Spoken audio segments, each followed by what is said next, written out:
nós vamos falar de educação à distância. Educação à distância? Sim, de educação à distância e educação à distância na Universidade Newton Lins. Olha só, é um novo momento. Afinal, nós temos uma história marcada na Newton Lins por educação presencial. E agora, você começa a conviver com a educação à distância. Como assim?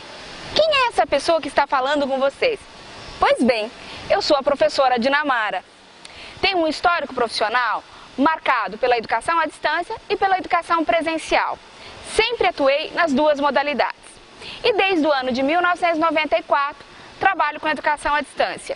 Pois é, desde 1994, quando nós fazíamos formação lá no estado do Paraná, porque afinal de contas você deve ter visto o meu sotaque e percebido o meu sotaque. Eu não sou amazonense, mas estou aqui vivendo com vocês nesse momento. Como somos cidadãos do mundo, estamos em todos os lugares. O que acontece? Em 1994 eu comecei a trabalhar com educação à distância, no antigo Um Salto para o Futuro. Você que é professor, que é jovem, talvez não lembre do Salto para o Futuro. Mas aí, quem já tem mais de 30, quem já usa pérolas, já conhece esse trajeto, sabe que nós começamos uma formação de professores em 1991, 1994, com transmissão via satélite pelo governo federal. Porque nós tínhamos no Brasil todo professores sem formação. E olha que nós estamos falando antes da LDB. Pois é, foi neste momento que eu encontrei a educação à distância, porque eu ajudava na formação de professores que não tinham acesso às escolas presenciais. E a saída foi sim, fazer formação pela televisão fornecida pelo governo federal. Então, desde 1994, nós trabalhamos com educação presencial e educação à distância. Prova disso é que eu sou o quê? Uma migrante digital. Eu estou aqui com o computador, eu tenho o telefone aqui, mas eu ainda estou com o meu caderno, com o meu lápis e tenho necessidade de fazer o quê? De anotar. Quer dizer, eu sou uma migrante digital, diferente de muitos jovens que só utilizam equipamentos novos, tecnológicos, porque já são nativos digitais. Já aprendem de forma diferente e também ensinam de forma diferente. Essa é a professora Dinamara, uma pessoa que sempre trabalhou com educação presencial, educação à distância, que fez pesquisas na área, que tem algumas publicações, mas o que é importante? Que nós temos um objetivo: continuar formando pessoas e continuar aprendendo. Que diferente de qualquer idade, nós sempre vamos aprender. Então, é essa profissional que fala com vocês e vai falar um pouquinho mais da educação à distância na Universidade Newton Lins. Nós temos um projeto que está andando no Ministério da Educação, de educação à distância. Nós teremos um credenciamento para a educação à distância, mas nós já podemos, enquanto instituição de ensino, trabalhar com o semipresencial. E é isso que está acontecendo agora. Você que está aí, que está começando a conviver, é porque nós temos esse curso de pós-graduação. Um curso de pós-graduação preparado para você, professor da Newton Lins, que futuramente vai atuar nos projetos de educação à distância da Newton Lins. Então, este projeto que você foi convidado para participar, que te fizeram um convite, é para você ajudar a escrever a história da Newton Lins na educação à distância. É para que você conheça os recursos tecnológicos e possa, sim, produzir com a Newton Lins a sua história em educação à distância. Quer conhecer um pouquinho mais do curso? Com este curso, você estará preparado para atuar em educação à distância na Universidade Newton Lins. Cada disciplina tem a sua importância. Como nós iremos fazer esse curso? Qual é a metodologia de ensino? A metodologia é: cada disciplina tem duração de um mês. Essa disciplina tem 2 encontros presenciais, mais 4 semanas online. Então você tem um encontro presencial no início do curso e um encontro presencial no final do curso. Mas você tem 4 semanas de estudo online. E o sistema de avaliação? Bom, o sistema de avaliação tem que ser prático, porque você vai estar preparado para atuar com a Newton Lins na EAD. Então você vai aprender a fazer material de estudo, você vai aprender a fazer vídeo. Então, o nosso sistema de avaliação é o quê? Atividades práticas. O seu TCC vai ser vídeos produzidos para disciplinas, vai ser material que você vai utilizar no seu curso futuramente. Então, vai ser um curso em que nós vamos todo momento estar trabalhando teoria, mas você vai estar muito com a mão na massa. Você vai fazer o que eu estou fazendo hoje. Vai gravar um vídeo de uma disciplina que você vai escolher. Vai escrever um material de uma disciplina que você também escolheu e é sua área de atuação. Então, é um sistema de avaliação um pouquinho diferente do que você está habituado.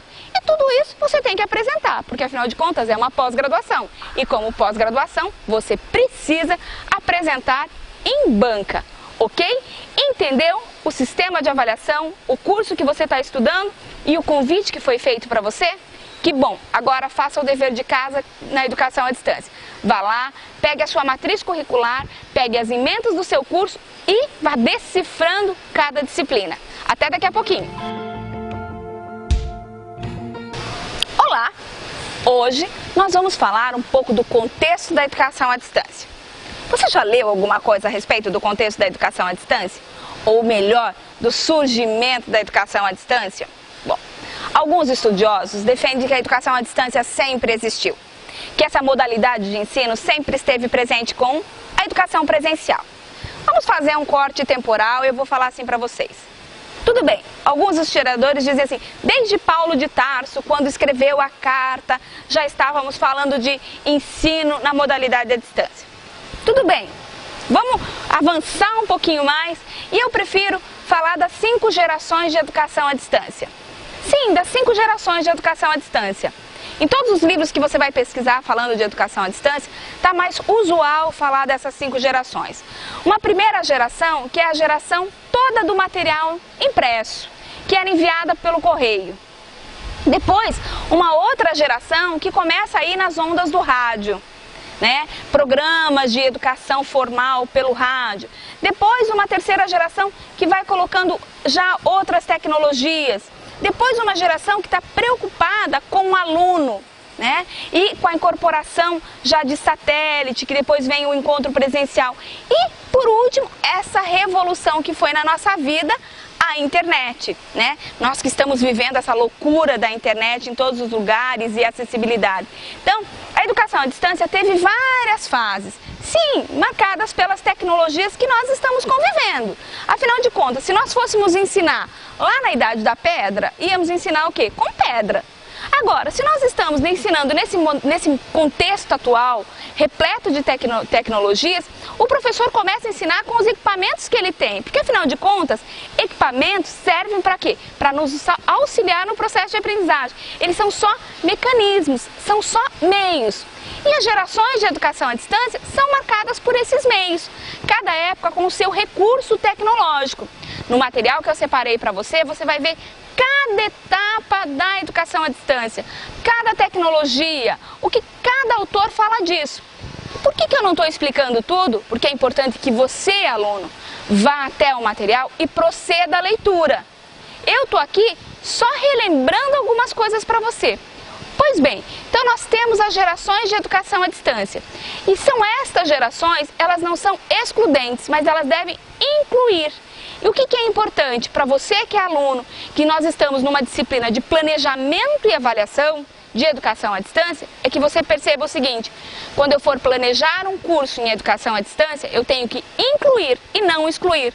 Lembre-se das 5 etapas que temos na divisão da educação à distância, dessas gerações chamadas, e pense assim: o meu projeto de educação à distância tem que ter um material que possa ser impresso, eu tenho que fazer atividades que possam ser acessadas pelo telefone, que podem ser acessadas pelo computador, porque nós temos alunos diversos, que estão com tecnologias diversas também. Então, quando você planeja um curso em EAD, você tem que pensar esse escopo.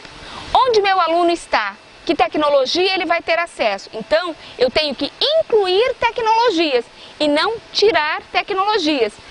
Eis a importância de você conhecer as gerações e as várias etapas em educação à distância.